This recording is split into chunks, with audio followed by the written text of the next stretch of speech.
Jamás soñé despertar y no estar vivo, ver que mis piernas no podían moverse y que mi corazón estaba perdido.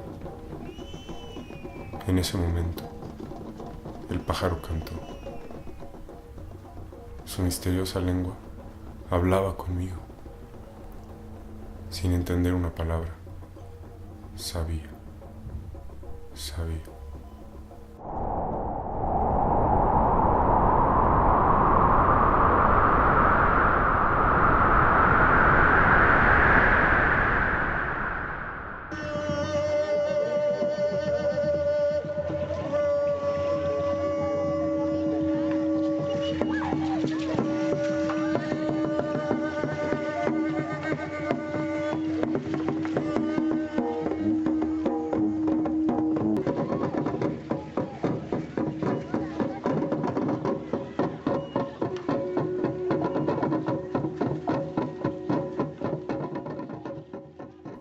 Los pueblos americanos enfrentaron a 3 adversarios durante la invasión del siglo XVI: el cambio climático, epidemias mortales y a un grupo de violentos fanáticos del oro, produciendo en conjunto el mayor genocidio en la historia de la humanidad.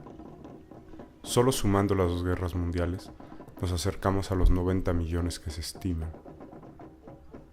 La pérdida cultural fue inestimable.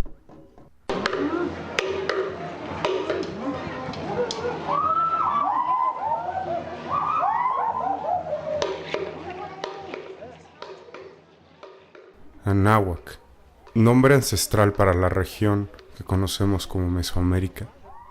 Durante miles de años, linajes de conocimiento desarrollaron precisas observaciones de los ciclos de la naturaleza. Erigieron cientos de miles de templos como herramientas inmensas para la sincronización de sus haceres terrestres con los movimientos de los astros.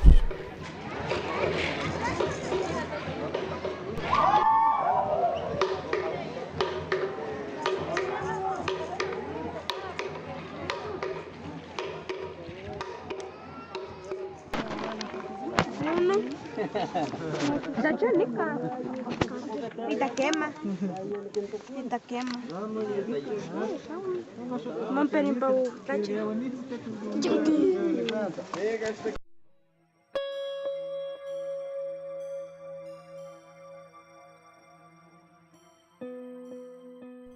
La primera catástrofe para estos pueblos fue un abrupto cambio climático.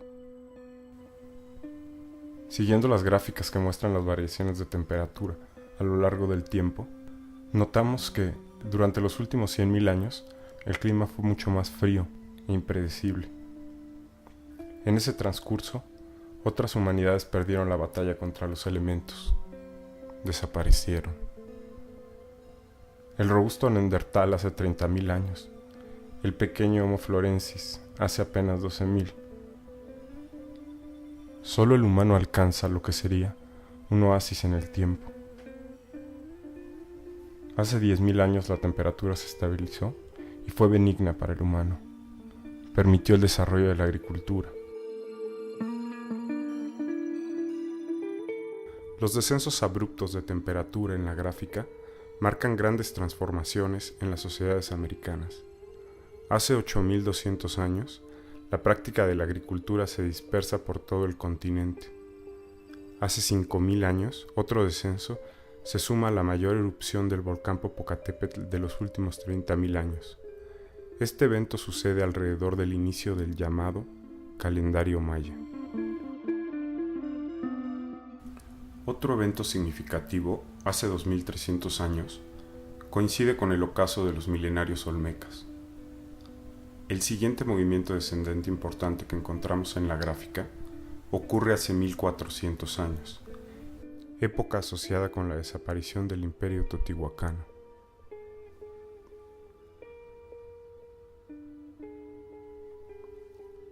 Después de varios siglos de veranos cálidos, hace 750 años, ocurrieron una serie de erupciones volcánicas que iniciaron en 1275.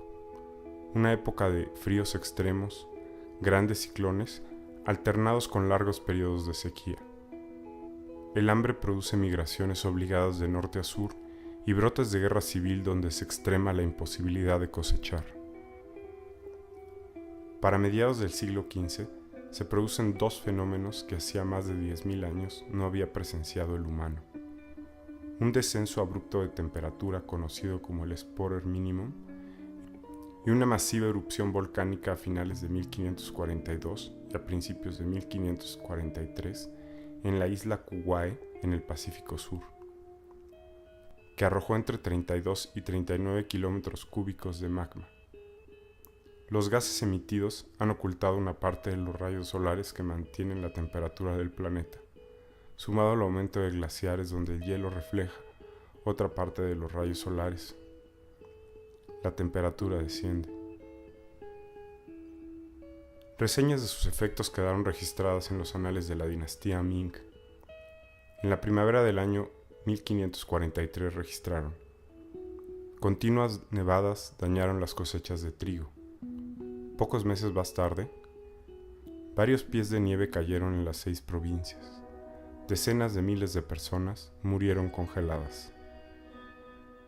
A principios del año 1454 registra: nevó por 40 días al sur del río Tangtse.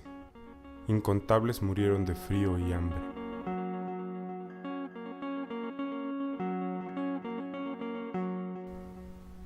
Aún antes, los cronistas coloniales en Anáhuac mencionaron la aparición de varios fenómenos fuera del orden natural hacia 1446, cuando sobrevino la gran inundación que motivó la construcción de un dique que separara las aguas saladas y dulces de la laguna de Tenochtitlan.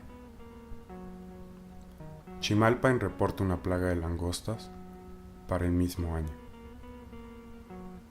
El Códice Tereriano-Remesis fue elaborado pocos años después de la invasión. Se considera que fue copiado de un códice más antiguo, conocido como el Huitzilopochtli, el colibrí zurdo. Señala que a finales del año 1447, durante el mes de Panquetzalistli, la bandera preciosa, una tormenta de nieve y vientos helados produjeron la muerte de muchas personas.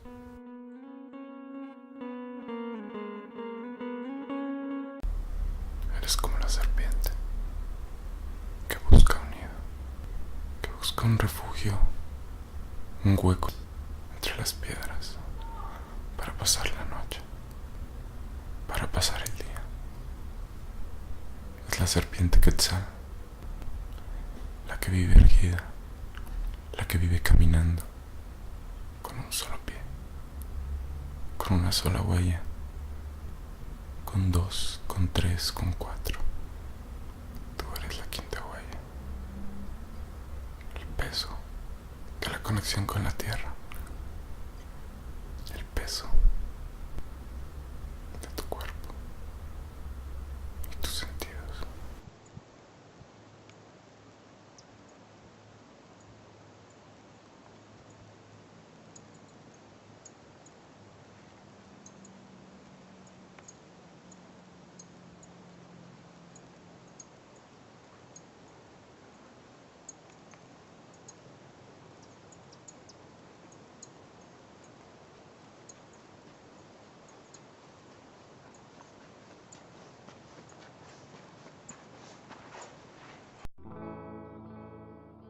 Beitia señala, en 1448, falta de lluvias y escasez de cosechas. De 1450 a 1454, la sequía y las heladas extemporáneas llevaron a los pueblos de Anáhuac a una crisis catastrófica de hambre y enfermedad. En el año de 1453, Cetochtli, Uno Conejo, hubo una gran hambruna que diezmó a la gente. El Códice Chimalpopoca registra este suceso. En este año todo se aconejó, es decir, encarnó el signo arqueológico desventurado Uno Conejo. Torquemada señala, de aquí resultó una grandísima hambre, y tanto que llegaron los pobres mexicanos a comer raíces de tulín y otras raíces de hierbas silvestres, por no tener otra cosa que comer, y llegó a tanto la penuria que se vendían los unos a los otros por precio de maíz. Y viendo el rey y su consejo que esto pasaba, y que era fuerza que pasara así, porque de otro punto no perecieran los mexicanos, dieron permiso de que ya se hubieren de vender por esclavos, fuese el valor y precio de una doncella 400 mazorcas de maíz, y el de un mancebo o mozo fuesen 500 mazorcas. Al menos los habitantes de Tenochtitlan tuvieron permiso de emigrar a otros lugares donde pudieran mantenerse. El imperio de Moctezuma abrió sus almacenes y repartió sus reservas entre la gente. Observadores atentos del cielo, los habitantes de Anáhuac desarrollaron un fino mecanismo que coordinaba el movimiento del sol con los ritos sociales. Para contar y dar nombre a los años, combinaron dos ruedas, una de 13 números y otra de 4 símbolos. El estudio de las fuentes coloniales y anahuacas nos permite identificar en el códice Huitzilopochtli o teleriano el paso de un cometa para el año 11 Conejo, equivalente a 1490. Este fenómeno fue observado y registrado en China, Japón y Corea. En el año de 2012, se pudo calcular que la primera lluvia de estrellas del año, las cuadrantinas, son el remanente de aquel cometa que fue observado hace 500 años. También avistado como lluvia de estrellas desde 1825, astrónomos confirman su origen como una explosión en el espacio profundo de aquel cometa.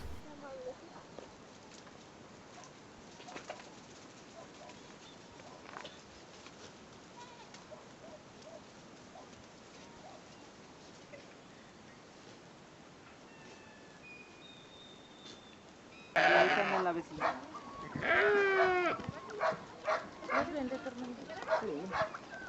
¿En cuánto los veo?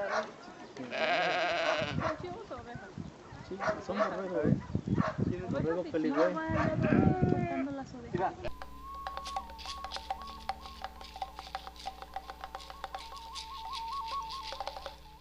El registro de eclipses puede constatarse, al menos desde hace 2000 años, en las estelas mayas del Clásico. El Huitzilopochtli señala un eclipse total de Sol para el año 4 pedernal. Revisando la lista de eclipses efectuada con matemáticas modernas, identificamos que el 8 de agosto de 1496, a las 3:40 con 14 segundos, ocurrió el fenómeno. Otra de las ciencias que encontramos en el documento es el registro de temblores significativos. En el año 3 Caña, el documento registra un temblor de 2 niveles.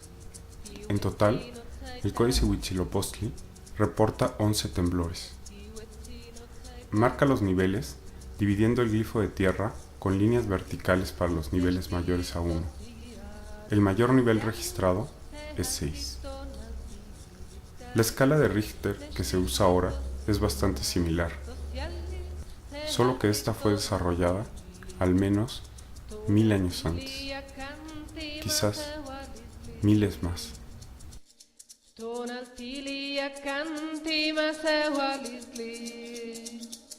Masewalisli welkaki shoshoki. Masewalisli welkaki shoshoki. Masewalisli welkaki shoshoki. Masewalisli welkaki shoshoki. El segundo gran adversario para los pueblos de Anáhuac fueron las epidemias mortales. En 1520, apenas un año después de la llegada del ejército invasor y aún antes de la caída de Tenochtitlan, inicia la primera gran epidemia, la viruela, el virus más mortal de la historia humana. Se calcula que al menos 200 millones de personas han perecido por ella. Hoy ha sido erradicada. Este pequeño invasor que acompañó las primeras carabelas fue el más mortal. El sufrimiento causado por esta enfermedad no puede ser puesto en palabras. Poco sabemos de la historia antigua. Es realmente complejo atrevernos a pensar cómo experimentaba la vida el humano hace 500 años. ¿Cuál era la visión de un anahuaca? ¿Cuál era la visión de un ibérico? Sin embargo, podemos tener probadas de esta experiencia cuando nos salimos de nuestra zona de confort, cuando experimentamos más allá de nuestro modelo. Esta experiencia puede ser un pequeño vistazo de lo que habrá sido para aquellos pueblos, miles, cientos de miles de ellos, personas que salieron de pequeños pueblos, tomaron un barco y cruzaron lo que parecía infranqueable para llegar a un nuevo mundo. Personas que daban lo mejor de sí frente a un clima desafiante y que vieron trastocada su vida para siempre, que vieron desplomarse frente a sí una cultura que daba un propósito de vida digno a sus habitantes. Poco sabemos de los anahuacas. Las pocas frases que los describen en la cultura moderna es una ofensa hacia nosotros mismos, hacia nuestra inteligencia. Caricaturizar la historia de nuestros antepasados puede ser un buen método promocional, pero jamás nos acercará al pasado.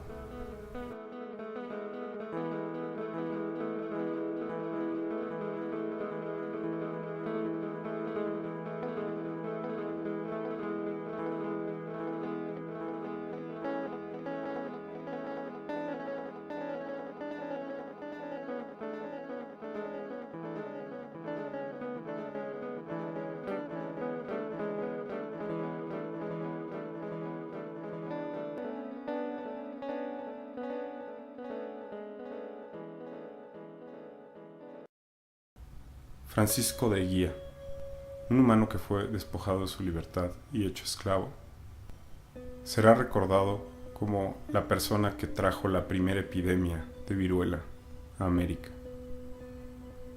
Llegó en 1520 en uno de los navíos que trajeron las fuerzas de Pánfilo Narváez.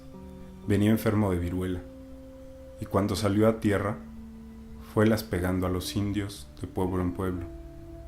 Y cundió de tal suerte esta pestilencia que no dejó rincón sano en la Nueva España. Algunas provincias murió la mitad de la gente y en otras poco menos. Uno de los caídos, Cuitláhuac, hermano de Moctezuma, Tlatoani y líder. La viruela fue trágica no solo por sus síntomas. El contexto en el que se dio, donde los pueblos anahuacas perdían su entendimiento del mundo, su dignidad, su libertad, les produjo una gran indiferencia para vivir, lo cual fue muy peligroso frente a la viruela. Asimismo, los primeros invasores fueron personas violentas, en poca estima tenían la vida humana, por lo que jamás transmitieron los mínimos cuidados que hubieran dado a aquellos enfermos una oportunidad de vivir.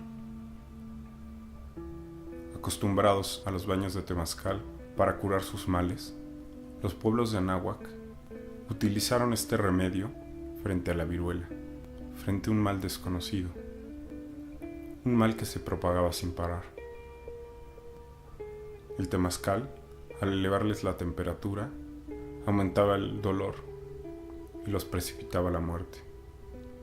Si hubieran sabido que aquellas fiebres era mejor pasarlas en un lugar fresco, si hubieran reducido su gusto por el agua, su gusto por el baño, por la limpieza, menos hubiera sido el dolor y algún sentido de esperanza hubiera permitido esforzarse por mantener la vida.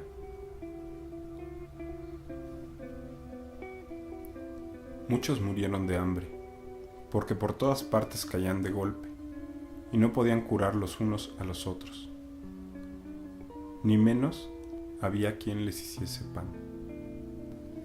Llamaron esta enfermedad Huizáhuatl, una forma de lepra, porque de los pies a la cabeza te hinchas de ronchas.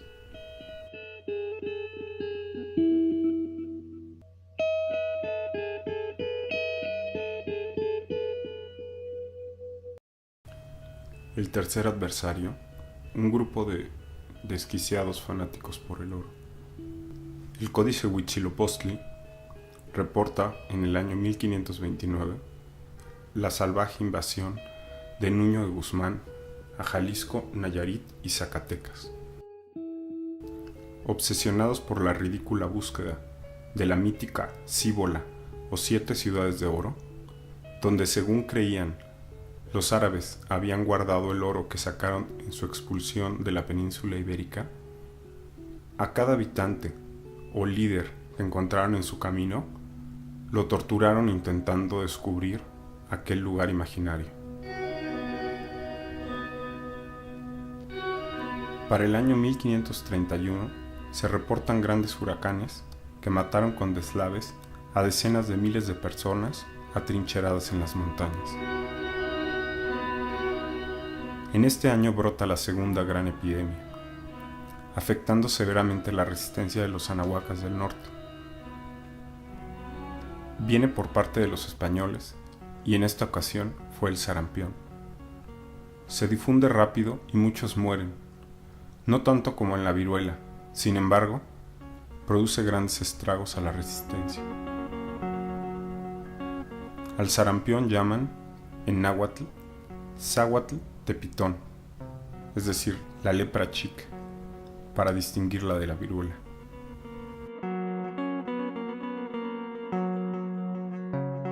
A partir de las siguientes epidemias, los pueblos anahuacas recibieron información y ayuda de los frailes, lo que les permitió comprender su situación y remediar sus males de una manera más eficaz.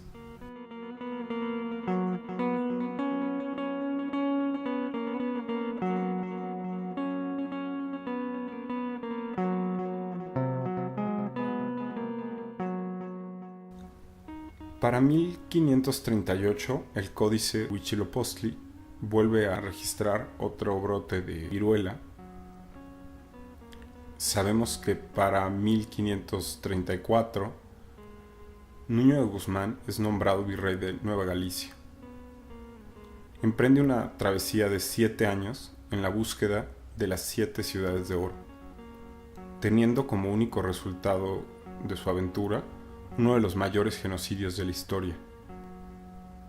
Su crueldad es tal que el Reino de España, al conocer sus atrocidades, lo condena a prisión, donde muere en 1544.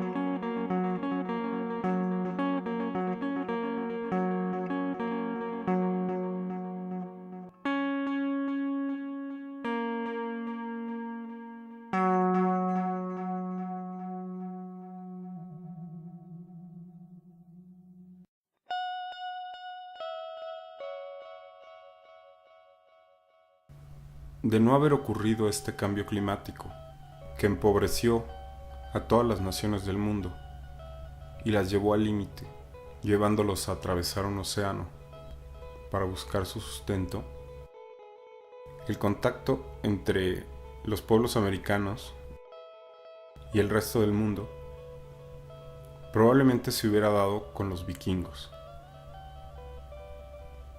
lo cual sospechamos hubiera sido un encuentro muy distinto. La pequeña edad de hielo colapsó el asentamiento vikingo en Greenland en 1350 e impidió un contacto anticipado con América 100 años antes que Colón. Dentro de la resistencia indígena, el Códice Telleriano resalta la batalla del Mixtón, la cual ocurre en 1541. En esta batalla se destaca un líder, Tenamaxtzin, un guerrero indígena Caxcan, hijo del señor de Nochistlán. Fue un gran líder, destacado en la Guerra del Mixtón, ocurrida durante 1541 y 1542. El escenario de la batalla fue la que en aquel entonces se conocía como Nueva Galicia, comprendido los estados de Nayarit, Jalisco y Zacatecas. De acuerdo con Fray Alonso de Molina, Tenamastli o Tenamatzin significa las piedras sobre las que se pone la olla al fuego. La rebelión nace en 1541. Los constantes abusos de los encomenderos provocaron una violenta respuesta por parte de los habitantes de Huaynamamota y Guasamota, ubicados en el actual Nayarit. En aquel entonces conocidos como chichimecas, se organizaron para enfrentar a los invasores. En el levantamiento se destacan los caxcanes y los zacatencos.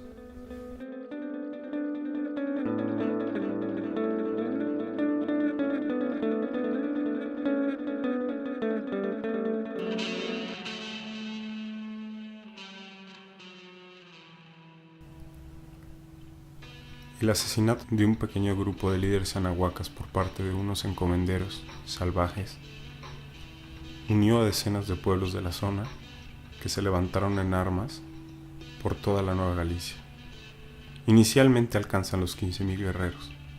Algunos de los principales líderes son Petlacatl de Jalpa, Xiutecutli y Tencuicatl de Xuchipila, Coringa de Tlaxicoringa, Don Diego de los Zacatecanos y Francisco Tenamastli, Caxcan de Nochistlán. En Xuchipila y Tlaltenango fueron superadas las fuerzas invasoras dirigidas por Cristóbal de Oñate y Miguel de Ibarra. Al escuchar la noticia, Pedro de Alvarado, en la Ciudad de México, acude a enfrentar a los rebeldes. Sin embargo, también es derrotado. Durante una batalla, uno de los conquistadores recordados por ser más salvaje y violento, un caballo cae en su pecho y le fractura las costillas, muriendo poco tiempo después.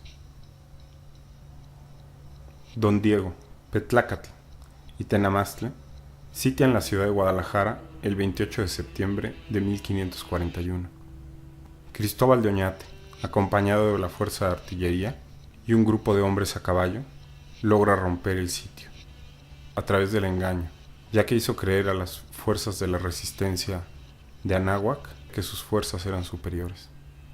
En ese momento, Tenamastle y sus guerreros suben al Cerro del Mixtón, localizado cerca de Xuchipila, Nochistlán.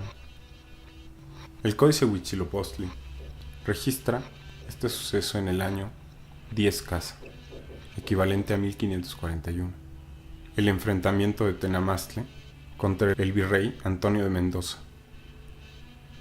Al término de 1541, este virrey llega a Nueva Galicia con un gran contingente de mexicas xilotepecas, alcohuas, chalcas, purépechas, cuauquecheltecas y huejotzingas, un gran ejército de 50,000.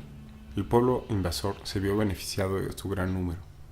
La batalla se centró en el Cerro del Mixtón. Cuando sus fuerzas diezmaban y la muerte era lo único que se vislumbraba, Tenamastle ofreció el diálogo. Habló con Miguel de Ibarra. Con engaño se rindió y fue aprehendido. El virrey pensó que el resto de sus fuerzas le pondrían las armas, por lo que encomendó a Miguel que hablara con este grupo. Una de las condiciones de la resistencia fue hablar con su líder y verlo con vida. El ejército invasor, sintiéndose superior, accede y al momento de realizar la tregua, los hombres de Tenamastle logran rescatarlo. Hecho histórico que muestra un gran dinamismo y emoción.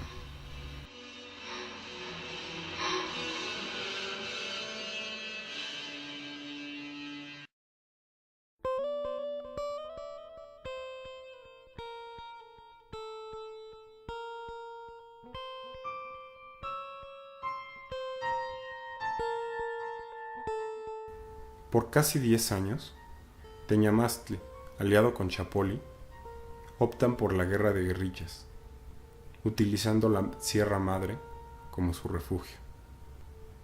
Para el año de 1551, Tenamastle sufre la muerte de su aliado, Chapoli. El obispo de Guadalajara, Pedro Gómez, nuevamente a través de engaños, invita a Tenamastle a deponer las armas. Lo hace y el líder de la resistencia viaja con el obispo a la Ciudad de México. Cuando Tenamastle depone las armas, se le promete un perdón, ya que, como él mismo entendía, simplemente estaba defendiendo su vida. Sin embargo, se le acusa por ser líder de la resistencia y por su actividad en la guerra de guerrillas, y se le acusa como salteador de caminos. Se le envía a ser juzgado en España. En Valladolid es juzgado por el Consejo de las Indias.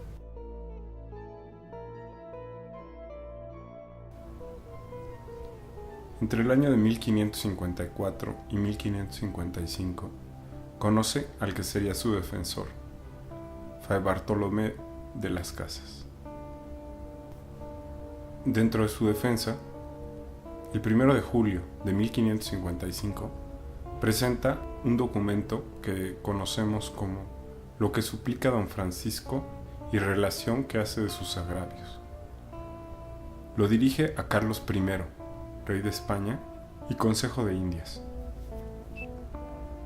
La servidumbre impuesta a quienes son gente libre es contraria a toda natural justicia. Hacerse fuerte por defenderse a sus propias vidas y a sus mujeres e hijos, según que Dios y la naturaleza conceden esta defensión natural aún a las bestias. Lo que los españoles llaman poner en encomienda es sujetar a los indios en crueldísima situación de explotación. Tenamastle, Tlatoani de la provincia de Nochitlán, Jalisco. Parezco ante este Consejo de las Indias en la mejor forma y manera que de derecho puedo, y pidiendo justicia digo, contando la sola verdad que, como ya consta, yo he sido enviado a estos reinos de Castilla por el virrey de la Nueva España, don Luis de Velasco, preso y desterrado, solo, desposeído de mi estado y señorío y de mi mujer e hijos, con suma pobreza, sed y hambre y extrema necesidad, por mar y tierra padeciendo muchas injurias y afrentas y persecuciones de muchas personas, y con otros muchos y graves trabajos y peligros de mi vida.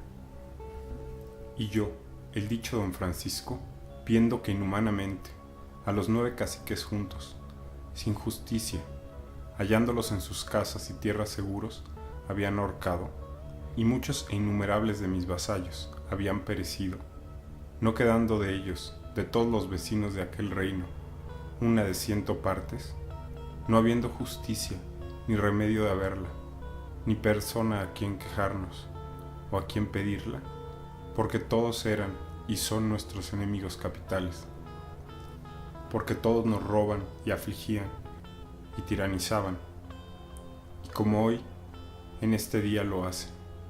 Acordé también huir con la poca gente que me quedaba, por salvar a ellos y a mí, como de ley natural era obligado, porque si no huyera yo, también con la misma injusticia y crueldad fuera ahorcado.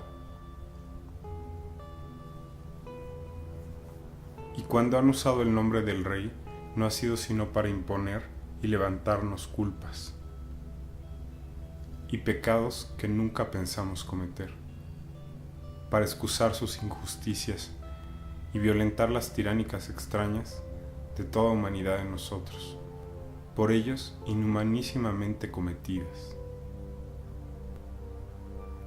Francisco Tenamastl, 1 de julio de 1555.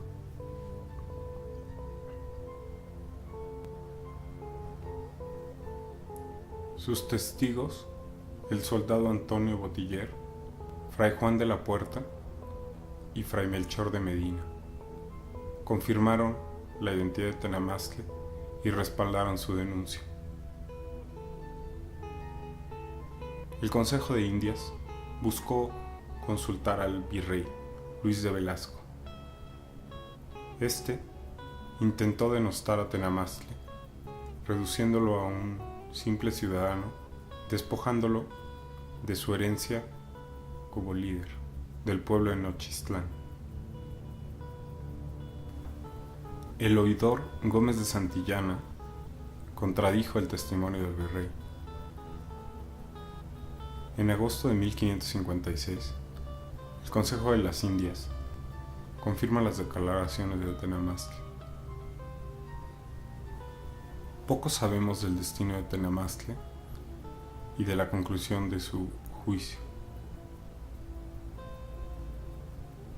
Dado que los argumentos de Tenamastl coinciden con la Declaración de Derechos del Hombre y del Ciudadano, emitida en Francia en 1789, y la Declaración Universal de los Derechos Humanos de 1948, Tenamastl puede ser considerado un precursor de los derechos humanos. Esto queda confirmado en estas palabras de Tenamastl, que no sabemos en qué fecha fueron emitidas.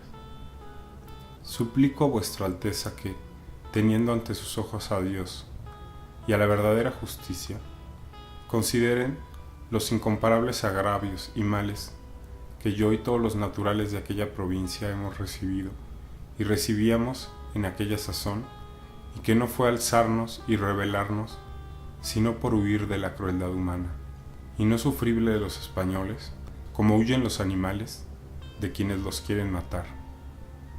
Que de esta manera, de defensa de Dios, no la quito ni privo aún a las piedras que no tienen sentido, y que yo me huí por dicha causa, y estuve escondido por los montes 9 años, y después me vine de mi propia voluntad, no forzado por nadie, creyendo que no fuera como lo he sido, maltratado.